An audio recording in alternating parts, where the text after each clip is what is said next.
my life in stages, smoky rooms and crowded places, making jokes and What's up, guys? My name is Drake, and you have reached the Sundown Music Corner, your daily dose of music conversation. Today is August 4th, 2020. It's a beautiful day in San Diego, and today we are going to be talking about the album by the band known as the Pixies, Bossanova. Yes. As far as the Pixies go, if you excuse me, if you haven't heard of them already, you've heard one of their songs, you just didn't know that it was the Pixies. Why do I say that? Because they had a song called Where Is My Mind, and it was in the very last scene of the film Fight Club, which it fits perfectly in that scene. If you've seen it, you know what I'm talking about. So, if that song, you can remember what it sounds like right now, use that as your framework of knowing what the Pixies' overall sound sounds like. So they came out in 1986 as an alternative rock band in a time period where really being the face of alternative rock was still ripe for the taking. So the Pixies thought, hey, let's do it. And by God, they did that with their first album, Surfer Rosa, which has Where's My Mind on it, because it really set the template for grunge music and alternative rock as a whole, especially in the 90s. And people still to this day have themes of Pixies music in their songs. That's how influential they've been on rock music as a whole. And Surfer Rosa, especially if you listen to it, there was nothing like that coming out at the time. Songs like Gigantic, songs like obviously Where's My Mind, songs like Bone Machine, which when I say Bone Machine, I kind of want to introduce who is in the band because everybody is solid at what they do in the Pixies. You have Black Francis, their vocalist, who has such a versatile vocal range in the sense that he can be so many different things. He can be kind of this singer songwriter, talky Lou Reed type of guy in the way that he sings, and he can also be this manic Mike Patton type of energy, which I really like when he does that. And you can hear him in "Where's My Mind" when he goes in the kind of just you don't even know if it's singing, but it works so well with everything around him. You also have Kim Deal, their bassist, who I have a lot of respect for because it's really hard in a rock band for the bass to shine through. A lot of times people don't know who the fuck the bass player is. And if you do, it's not for his bass playing, but for his personality, like Gene Simmons. Because nobody can name a single fucking Gene Simmons lick. I dare you. I dare you. Name the most memorable bass line Gene Simmons ever did in Kiss. You can't fucking do it because all you know is that he sticks his tongue out and now he's a humongous dickhole, so fuck him anyways. But I'm getting off track. Being a bass player where your bass shines through, Kim Deal does that so well. It's such a sassiness, just like it just works. And then she has such like a good alternative rock voice that you can hear in the song Bone Machine off of Surfer Rosa. Pairs with Black Francis's manic energy very well, in my opinion. You also have the guitarist Joey Santiago, who has such a unique delivery of how he does his riffs. It's so trebly and so screechy and so reverb heavy that really, if anybody else tried doing it, it wouldn't work. But a story he said he heard, and I forget what the song was, but he heard a Beatles song where George Harrison really just put the screech on the guitar, and he said, quote unquote, and I milked that riff for the rest of my career. I love that quote. So he's a really big part of why the Pixies sound is so good. Finally, you have the drummer David Lovering, who the more and more I listen to the Pixies, the more I appreciate his role in the band because he's the perfect rhythm drummer in that he never loses his way, he never loses his concentration, he never tries to overpower the band because with the Pixies, the drummer is not the main focus. But in the rhythms that they do, if the drummer is not technically sound, the whole thing doesn't work. And David Lovering does a very good job. So, all in all, a very solid cast of musicians in this band. And that brings me to the album that we are going to be talking about today.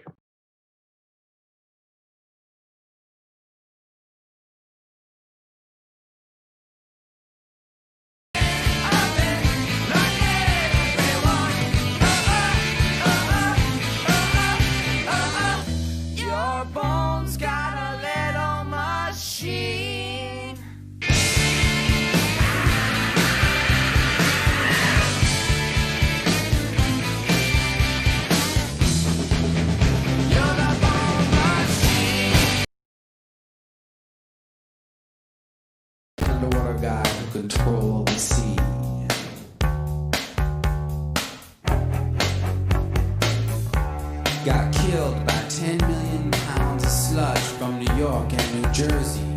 This one is going to heaven. This one is going to heaven. This one is going to heaven.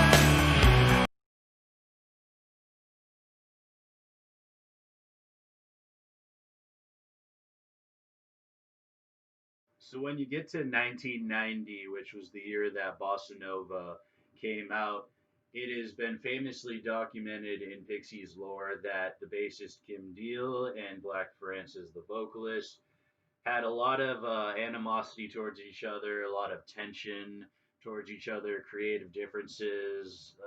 Really, with a lot of this album, they kind of recorded it separate from each other. And unfortunately, 2 years later, they broke up after releasing one more great album, Trompe Le Monde, which I think is just as good as this one, but not quite good enough to where I do a whole review for it.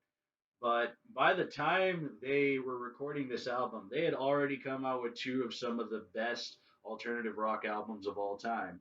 You have a very raw album in Surfer Rosa, which is just wanting to be noticed so bad, and it's just getting in your face so much with its energy. And then you have a more polished, dare I say mainstream, I don't want to say mainstream, but more poppy sound with Doolittle. And both of them are unequivocally Pixies albums, but they have different sounds. So for your third album, how do you do something different? How do you top yourself again?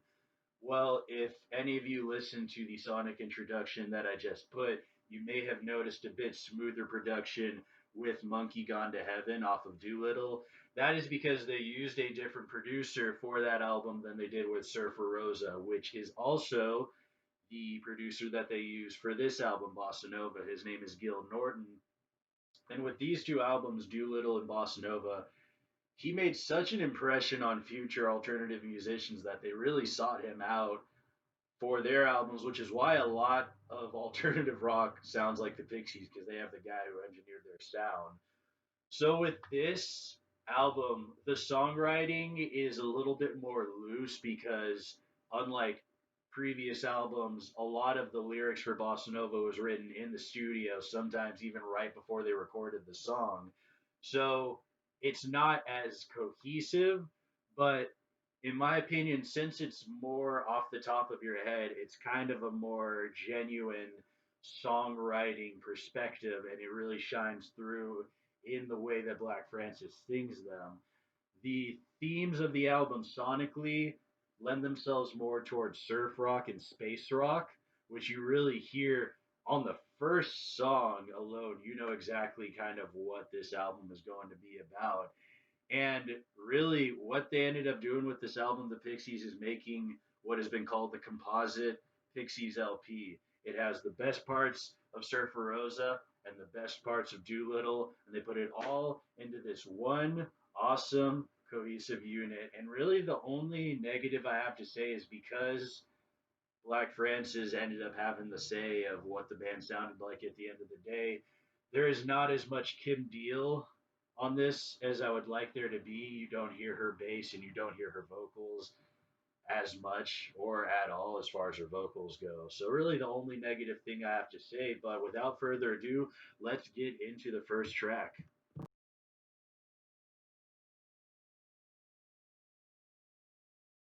So, with the first song on the album, we are starting off with Cecilia Ann, which is actually the only cover on the entire album. And the Pixies were not really a band that were one to do covers, but I think the reason that they did this song is that it is a surf rock classic by a band called the Surf Tones.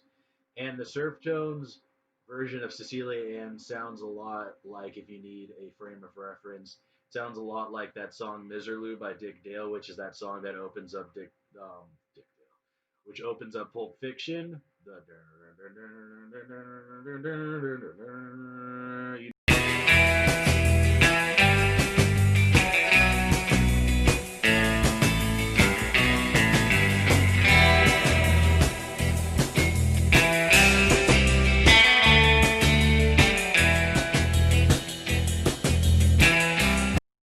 you know what I mean. So the original Cecilia Ann sounds a lot like that. And then the Pixies managed to take that and then also put a little bit of the space rock that they were trying to put in the album as well, which they succeeded with, obviously, with a little bit of phaser effects and kind of like, oh, background vocals that I guess spacey, I don't know. But then on top of that, they managed to incorporate an element of a, I guess, genre that was very popular at the time, kind of waning, but still very big, which was new wave of British heavy metal, and specifically Iron Maiden. I think is an influence on this track, and I know that sounds crazy to anybody who's heard Iron Maiden watching this.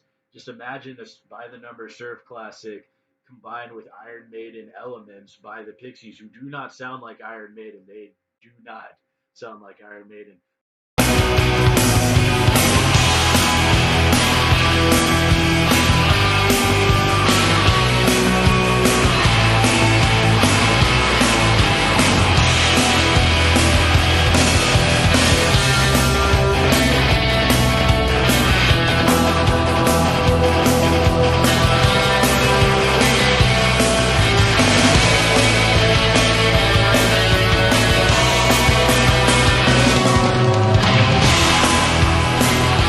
But somehow they just strike gold and achieve what they want to achieve on the very first track on the album, a very good album opener, but also unassuming because other songs on the album don't sound nearly like this, but there is a central theme to all the songs that is present on Cecilia Am. So a very good album opener, very good start.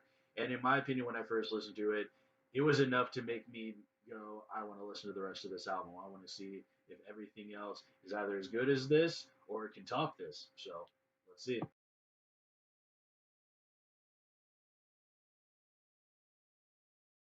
Now with the second song, Rock Music, it is the second shortest song on this album, which the more I researched this album, the more I realized how short some of the songs are, but they are so well structured that you don't even notice. And they are so, there's no filler. Every single one of the lengths of the songs be like 2 minutes, 2 seconds, 1 minute, 29 seconds, what have you. Every single second of those allotted times they fill with every single potential good thing that you can do in that space of time. It really shocked me, and this was one of them. 1 minute 52 seconds, and already you kind of get something that sounds like song two from Blur.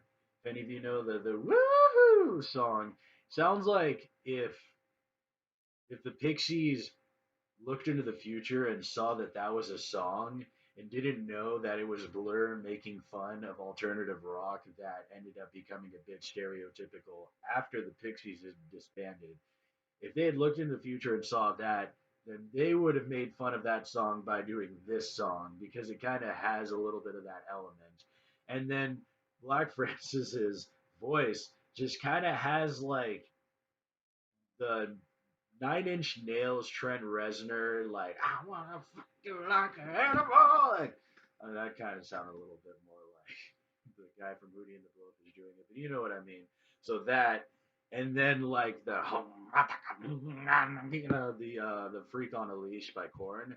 So I think both those guys. I always forget what the hell the singer of Korn is named, but that guy and Trent Reznor like heard this song rock music on Bossanova and said, "Okay, we're gonna do that." And that's kind of all I can say about this 1 minute and 52 second song. It has just pulsing guitar riffs that just wind through the whole entire time and kind of like a little siren, like which was very emblematic of a lot of alternative rock coming out the decade that followed this album. So another good song on this album. Obviously, I love every song on this album. What can I say?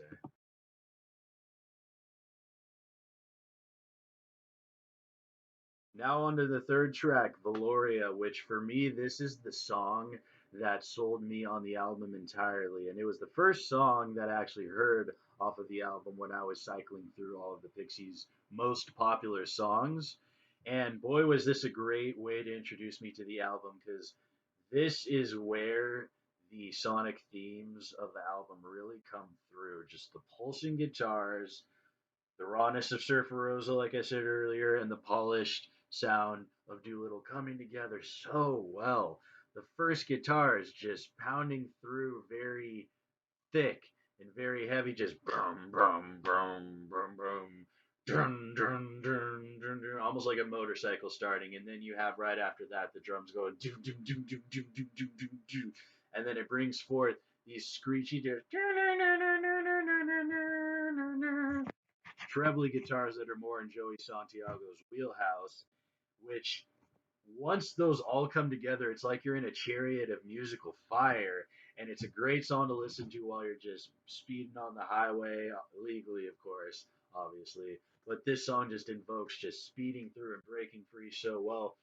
Breaking through free seems to be the main focus of this song, as Frank Black was trying to invoke the spiritual thought of Rosicrucianism, which really I did more research on that than I should have. But at the end of the day, I think it's just about awakening and breaking yourself free from the monotonic and mediocre shackles that society does to keep you from being an individual. But it doesn't seem to be a worldly view as much of there is a select few people who are the chosen ones that will break free, and not really inclusive in my opinion. But that's what the song is about. I think at the base, breaking free and spiritual awakening are good things. So that is very well invoked in this song when he says, "Hold my hand, we'll trampoline finally through the roof. We will wake in the shine of the other." It's just all about we will break free, we will win, we will rise above, and just perfectly represented in this song. And this was also the only song that had a video on it because the Pixies were very anti-video, and I actually have an example of their most mainstream sounding song on their previous album, Doolittle, "Here Comes Your Man," where they're literally playing the instruments, and then while the lyrics go, their vocals, their mouths are like, just for the whole entire time. It is hilarious. Car waiting, take me way to nowhere place. It is a wait so long. You never wait so long. Here comes your man. Here comes your man. Here comes your man. So I think the UK music scene, because back in 1990, when you released a single, which this was the single that released in Britain for Bossanova, you had to make a video. So this is what the Pixies did for Valoria.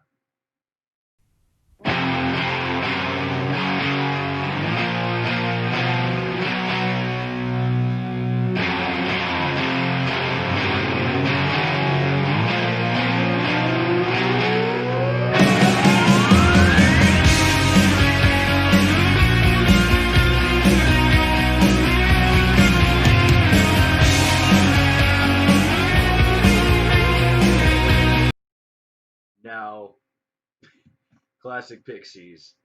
That's what they wanted to do, but it kind of, I don't know, it kind of goes with the song well, in my opinion. But like I said, this is one of my favorite songs off of the entire album. Sonically, lyrically, vocally, just A grade stuff right there.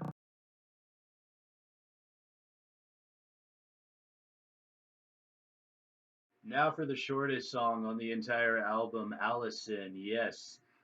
This song, like I said before, 1 minute and 29 seconds, I believe that's the right one, I'm pretty sure. But 1 minute and 29 seconds, this sounds more like a complete song than the 3 minute songs that are out today, a lot of them at least for me. Not to sound like a guy hating on mainstream. Love some mainstream. But fact of the matter is, this is one of the most complete songs under 2 minutes I've ever heard. It's a poppy, jumpy, groovy, just dun, dun, dun, dun, dun, dun, dun, like it just you can't help but move to it. It has a little bit of an Elvis Costello vibe, who ironically also has a well-known song called Allison, but it doesn't sound anything like this Allison by the Pixies. I mean, not really much I could say about this. Not to say it's not a good song, but it's just it's so straightforward that to really delve into it more would not be necessary. It's just a nice, positive, just groovy, melodic, just thing of music. I love it. Like I said, I love every song on this album. Now for the fifth song, Is She Weird? Yes, this was, I think, the second song that I heard from this album when I was doing the aforementioned shuffling of the popular songs where I discovered the Loria. So, Is She Weird? That is, unfortunately, probably where Kim Deal shines the most, really just by going boom, boom, boom, boom, boom, boom, with her bass at the very beginning, just giving off this really just super mysterious vibe, super sultry, just super inquisitive. Just the beginning of the song really gets in you, and then you just hear this awesome, awesome riff just. I mean, I'll show it in a couple seconds. I can't do it justice.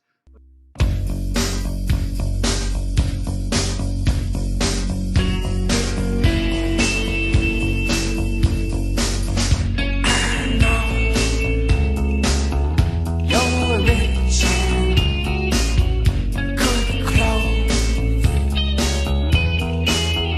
and little things. Your mind is fancy. Sounds like if if like Cameron Crowe, he was a very famous Gen X filmmaker. He made all those grunge films. If he decided to do like a film noir but with like a grunge theme, then this would be the riff that I'm talking about. This would be the sound that follows the detective, the main character, wherever he tries to find the clue that he's trying to do. It's just so it's nice, and the lyrics to this song, just whenever Frank Black talks about like a love interest, it's never in like a traditional way, which I have no problem with because like I feel like there are way too many love songs in music history. God, find a different topic to write about for real. There are a lot of topics to write about other than love. But whenever Frank Black does it, it's just in such like a cynical, like almost funny way, almost relatable, especially if you're older. You know me, I've gone through my share of romantic troubles, whatever. But he has this image of his love interest in this song where he's so finds her so alluring, but he knows that it's probably not a good idea to get with her. And boy, do I relate to that. I've had that with a couple people, and it's just like your mouth is a she he in the song he's really just like, oh, your mouth, everything about you, I can't get enough, but also I don't know other things about you. Is she where? Is she why? Is she promised to the night? All the questions that he asks in the chorus. And it's just, it really is a nice kind of mid tempo breather from the hard guitars that you get before. So it's a nice mid track on the album for sure. Now for the song Anna. Now, this was a song that it's just once again it's not that long, but it delivers so well that in its short length you really could listen to it multiple times in a row and not get tired of it, because with the way that it's structured, if you because this is a 2 minute long song, 2 minutes and 2 seconds I think exactly, you listen to that three times and it's a 6 minute song that repeats, but it's like it repeats and it was meant to do that. And that's just the amazing thing about these short songs, because the lyrics of this is just a three stanza poem that's not that long, repeated twice. She's my fate, undressing in the sun. Return to sea. I forgetting everyone. Eleven high.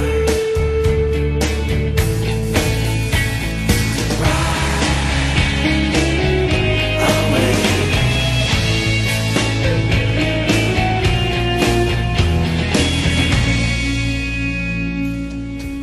And yet they're able to stretch that out 2 minutes just with, once again, pounding guitars that then immediately stop. Bum, bada, bum, bada, bum. Dun, dun, dun, dun, dun, dun, dun, dun, dun.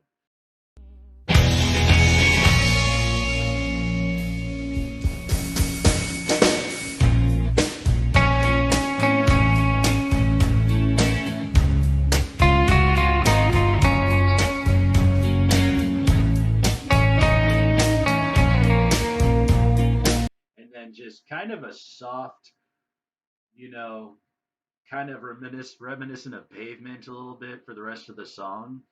But Frank Black delivers this poem in such a haunting, she's my fave, undressing in the sun, forgetting everyone. It's almost like in this love song, his interest is a siren, and he just is being called to her. It's not like an Ishy Weird where he's able to resist. It's just like a shining beacon, and she just blocks everything else away. And he does a really good job of just showing that that's how he feels about her. So once again, in a very short song, they're able to just lay down the hammer and give the impression that they wanted to. And Anna is one of my favorite tracks on the album. Love it.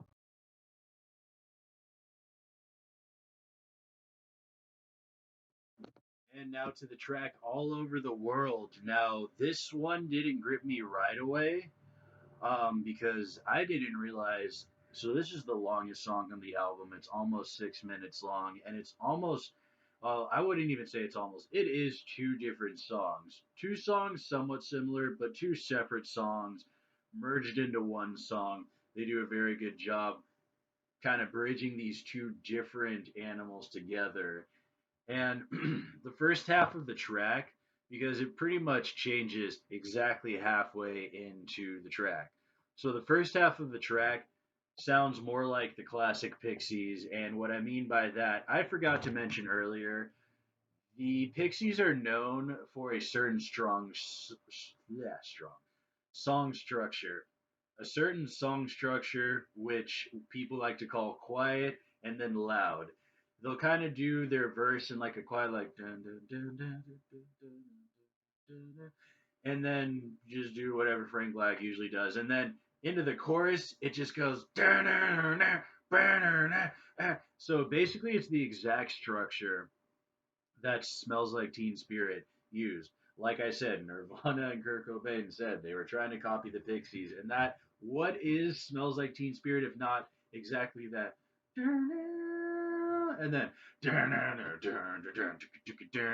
so the first half of this track is classic Pixies. The verse is soft, chorus is loud.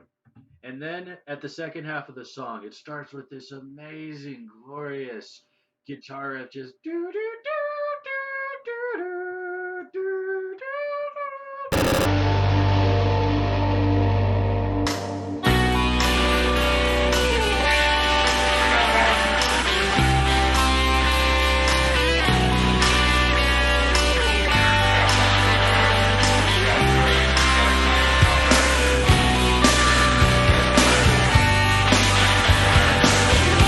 And that crescendos and builds and builds and builds, and more guitars are laid in the background behind it, and it just keeps on developing. This simple guitar riff keeps on developing, and I remember the first time when I was doing that walk at night around the neighborhood when I learned first listened to this album, I was just so amazed by the second half of this song, because then once Frank Black comes in. So the lyrics of the first part I also forgot to mention. The whole theme of it is basically that of a vagabond who's been all over the world. The song's called All Over the World.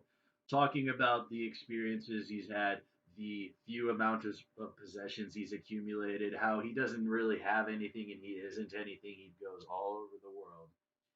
But then in this glorious second part, he keeps on saying, all my thoughts, all I am are my thoughts.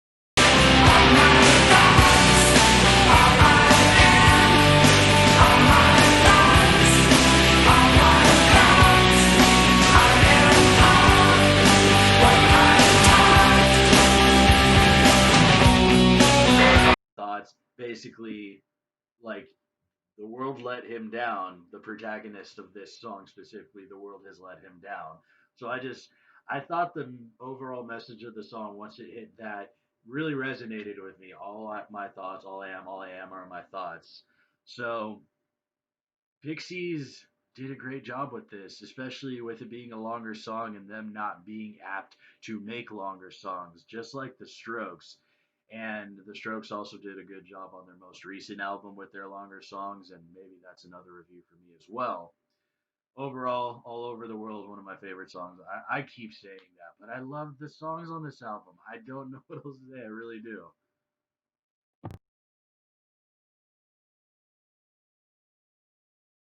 Now we transition onto the song Dig for Fire, which, in my opinion, is one of the most unique songs on the album, and here's why. 1990, I wasn't alive in 1990. I was born in 1994. 1994 seemed to be a very uneventful year for music, unfortunately, but 1990, when this album came out, seemed to be a very weird year for music in the sense that kind of in 1988 and then into 1989, pretty much from 1988 to 1991, from my observations, it seems like the 80s wanted to be done, but the 80s didn't know how to be done and stop being the 80s. So, pretty much 1992, that's when grunge and like NWA and like the stuff that was really popular for the rest of the 90s really took hold in 1992. Before that, you had a lot of weird one-hit wonders, and you had a lot of Euro dance, and you had a lot of alternative rock trying to figure out what it was. You also had a genre that I really like called shoegaze, and that's a British alternative rock movement that used a lot of pedals and effects and a lot of spacey.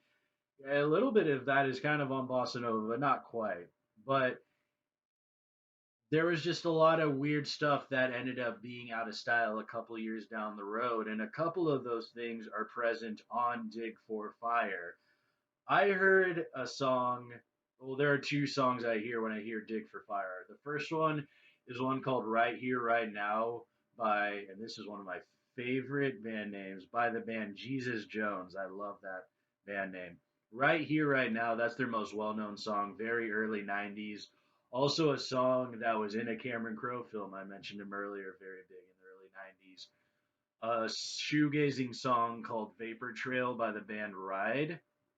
Both good songs, and I hear both those songs in this one. It's almost like the Pixies were trying to be like, hey, let's see if we can sound like this odd stuff that isn't really us, but it's kind of what's going on right now, and maybe it'll take hold. Here's our stab at it. This to sing about you know it feels good to be alive. I'm alive and I waited. I was alive and I waited for this. Right here, right now. There is no other place I wanna be. Right here, right now. Watching the world wake up from history.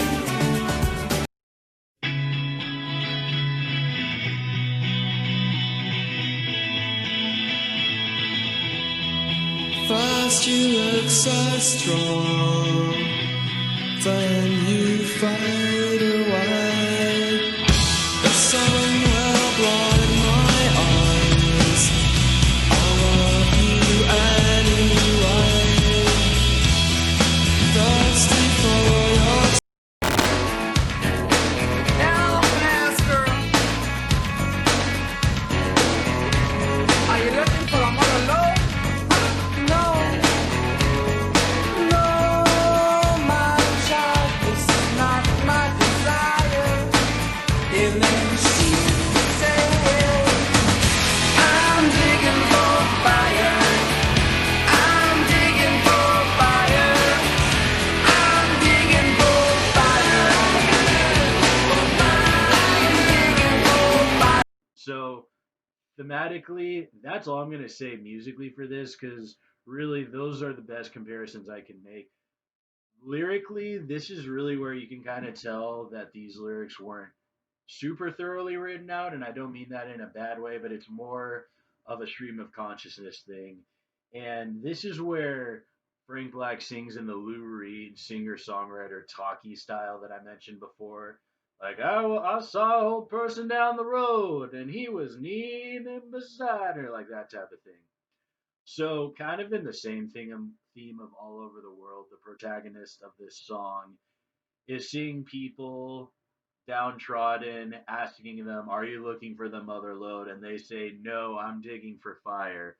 What could that mean? Maybe it's them trying to be spiritually rich and not materially rich. It could be like the song "I Would Do Anything for Love, but I Won't Do That," where we don't know what that is, and we don't know what digging for fire is, and maybe it's just up to the listener. So that's what the lyrics of this song is. Um, this is not one of the best ones on this album. It's still a really good song. Still a very good song. I want to reiterate, very good song. Yeah, dig for fire.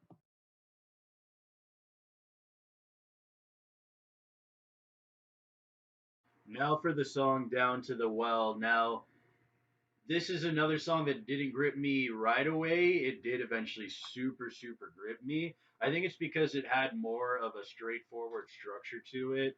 This is another example of kind of the emblematic theme of the transitory year that this album was written in 1990. So hair metal was almost on its way out. It had about two more good years of charts topping hits left.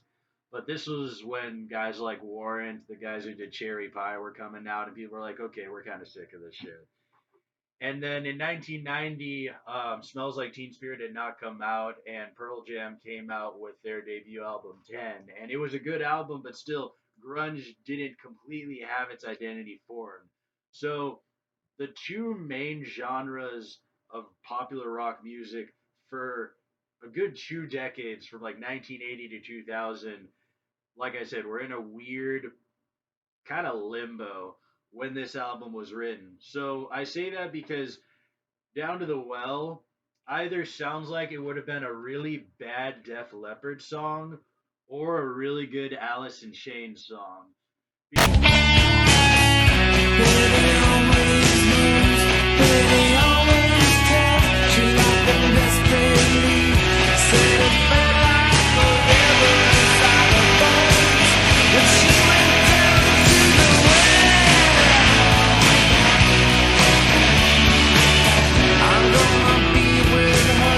Because when you hear the guitars and just the do, ba, do, boo, da, you could totally hear something that would have been on Pyromania with just like those super high harmonies that Def Leppard's known for. And I could see them trying this instrumental on Down to the Well and not doing so hot at it.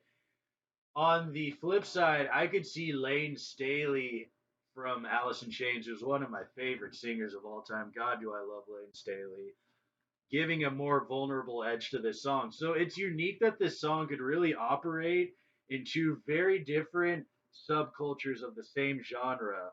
But the actual Pixies version works because, once again, I think Frank Black does a good job at actually combining vocal themes from hair metal and grunge into his own unique set of voice, which, like I said, he's so good at just doing his own thing where you know it's his original idea, and nobody else could probably sing Down to the Well as Frank Black does. So I'm glad that this song that I eventually came around to it will definitely be in my rotation a lot more as the years go by. It's a great song.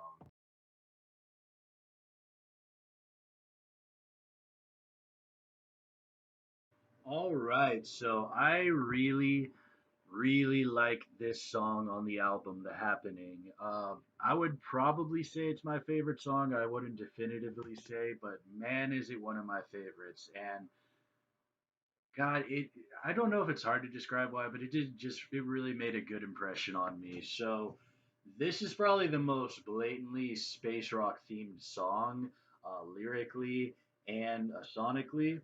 So lyrically, it's just saying it's Frank Black talking about there's a ranch they call number 51. There's a ranch they call number 51. You can't see it at all unless you're flying by. Basically, They got a ranch they call number 51. They got a ranch they call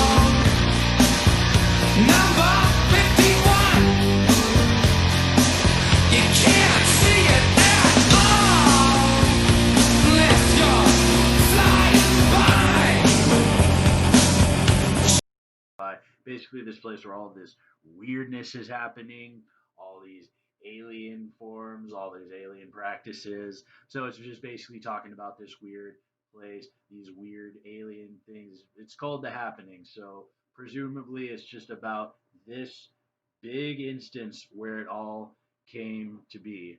So there's those lyrics, and it's with pretty standard for this album guitar riffs, but then the chorus is not even a chorus. It first it changes keys, and then it just has this weird cyclical like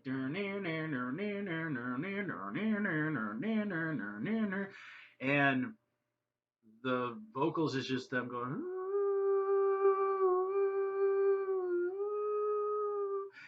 just all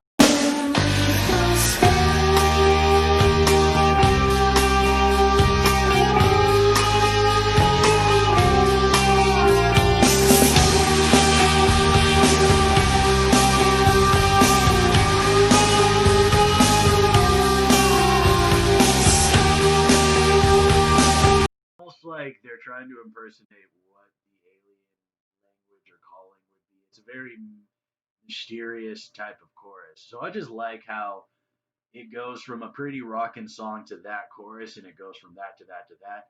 And then the very last part of the song is an extended part of the chorus where it really did sound like the most stream of consciousness thing lyrically in the whole entire album, which just sounds like Frank Black is talking as if he were a bystander and he was getting interviewed for the local news and they were going, "What did you see with the aliens?" And then the vocals for the rest of the song is, "I was driving by the window and I saw the aliens and then we saw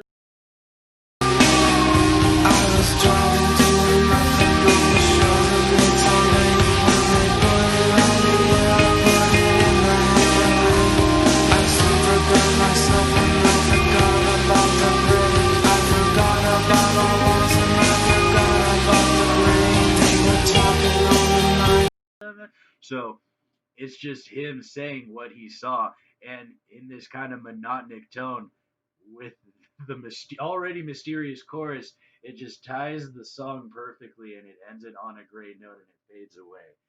I just think the whole song is just kind of a spectacle in its own. And the fact that it accomplishes the sounds that the album was trying to make so well just really is why I view it as a standout track on the album, you know.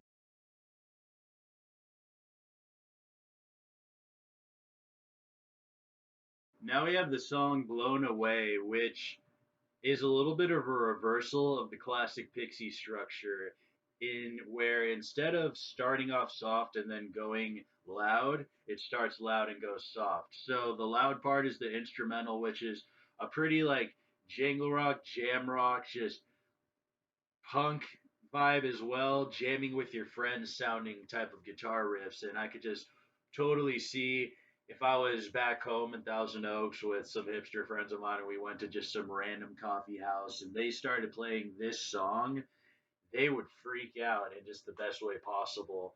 And then the soft part where the instrumentals in some of these tracks do is such a good job at just being so just such a presence and then immediately lifting itself back to let the vocals come in. And that's when Frank Black just does the types of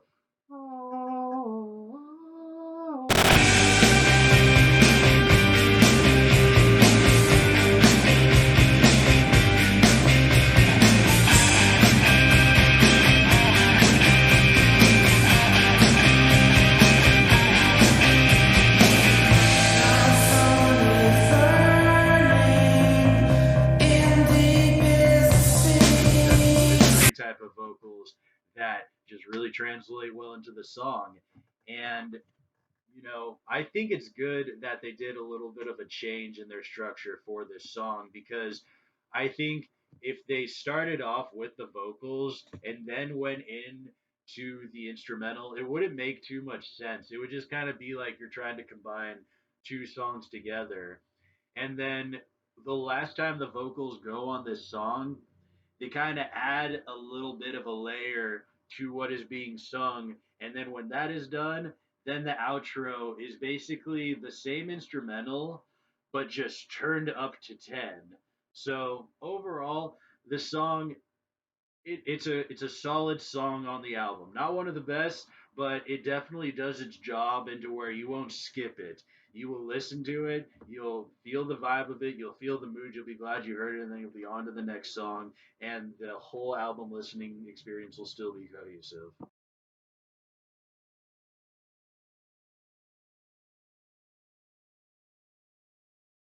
Now for the song Hang Wire. Now, this is definitely the most straightforward song on the entire album.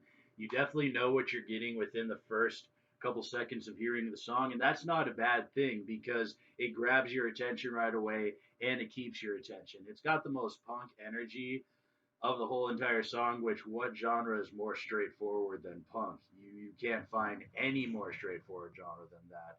So in the same vein as Dig for Fire, when I was talking about the two other songs that came out around the same time that sounded kind of similar to the Pixie song. So with Hang Wire, I hear a little bit of a Faith No More, but I also more and more hear Jane's Addiction. Now, Jane's Addiction, they were just this crazy, just like alternative punk rock, funk rock, all sorts of different rocks, but they were just like if the alternative rock world were represented by colleges, then the Pixies maybe would be MIT, but Jane's Addiction would be Arizona State. They were just fucking rambunctious ass partiers, and it showed because they were literally a band for 4 years. Jane's Addiction. They released two albums, and their singer Perry Farrell, who actually was the guy who invented the Lollapalooza concert. If anybody who's watching this has gone there, you have Jane's Addiction's singer to thank for that. Perry Farrell, God, he was just such a wild card, and he knows it. He knows that he's a crazy guy that could just go crazy at any moment. So I feel like Jane's Addiction really could have beaten the Pixies to the punch as far as making this song because it sounds like it was tailor made for Jane's Addiction. And if any of you have heard Jane's Addiction, I think you might be able to hear what I'm talking about when you listen to Hang Wire. And I think it would have done better with like a more manic type of singer because Frank Black does a good job of just going hang wire, the straightforwardness that I was talking about.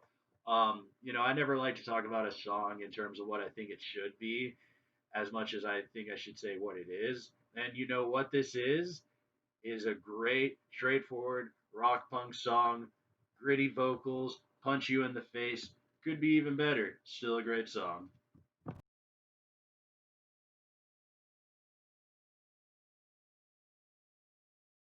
All right, now we are on to stormy weather. Now, this is another example of where I feel like the Pixies kind of saw the future and made it into a song because I hear three distinct songs, and I'm not going to really do like I did with Dig for Fire, where I put each song that I think it sounds like and then be like, hey, and then it sounds like this. What I am going to say is that the first part of this song sounds a lot like Today by the Smashing Pumpkins. The Today is the greatest.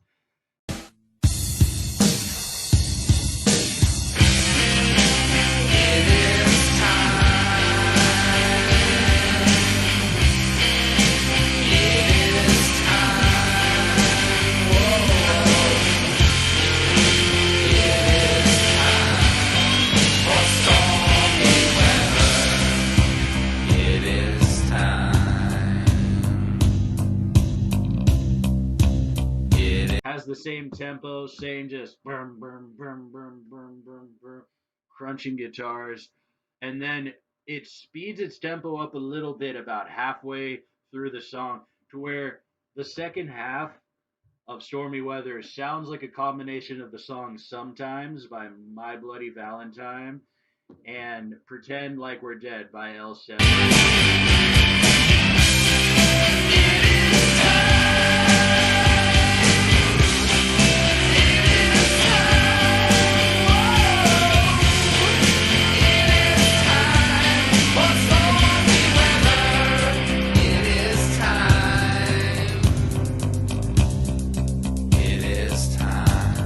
And all of these songs that I just mentioned that sound like this song came out a couple years after this song.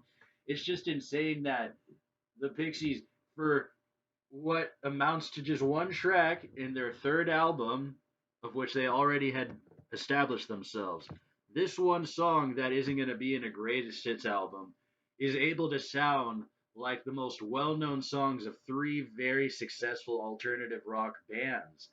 All of those sounds are represented in this one song that no Pixies fan would say is their greatest song. Now, not to say it's a bad song, but to show that even your deep cuts of your albums can sound influential, that is the mark of a good band. That is what you get with this song, Stormy Weather.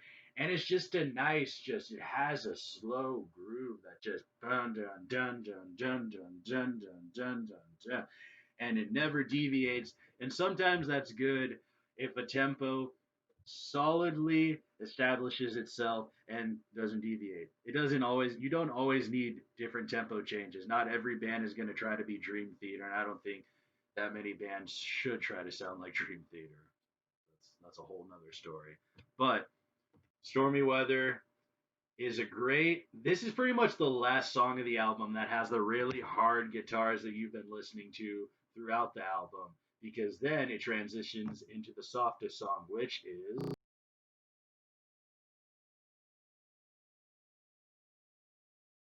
Now on to the last track of the album, Javelina.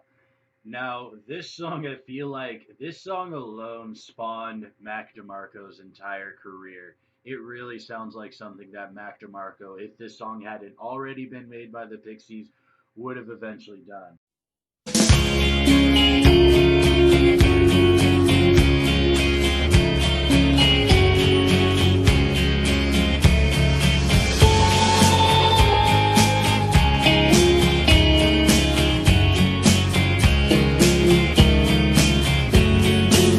Haunting, it is so mystical. It is so any adjective like what I just said. Nice thesaurus straight. But still, just has such a vibe of just inviting you into this just mystifying place. And it really sounds like this is another calling out to a siren track because Javelina sounds like just the name of somebody you would pine for. But what is this song about? No, this song is about because Javelina, those are desert pigs. Either it's about the desert pigs that wander around in Arizona. They're either called Javelina or the desert is called Javelina. It's one of those two. But this song is about pigs. It's about pigs. And you would never have ever found that out unless you researched this album as thoroughly as I did. Because I wouldn't have found that just by listening to the song. Walking in the breeze on the plains of old Sedona, among the trees.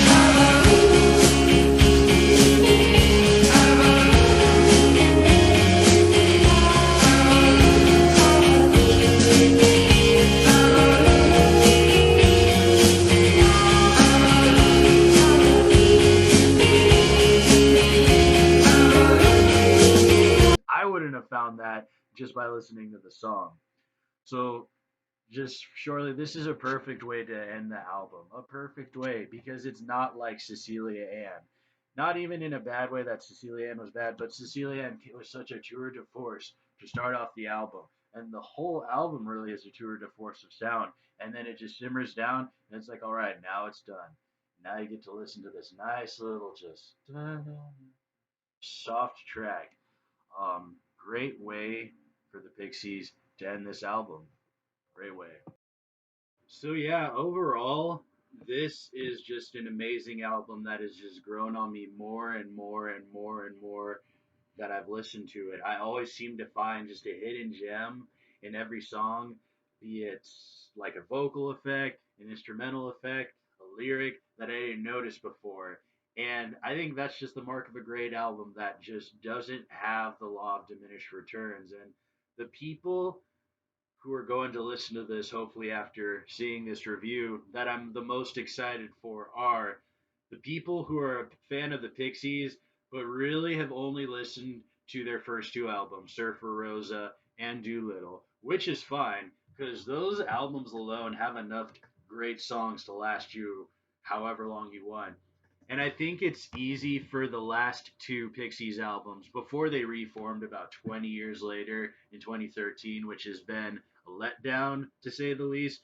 But the last two albums, the one made in 90 that I just reviewed and Trompe Le Monde made in 91, it's easy for those to get lost in the shuffle, even to a big Pixies fan, because they didn't have the cultural impact that Surfer Rosa and Doolittle had.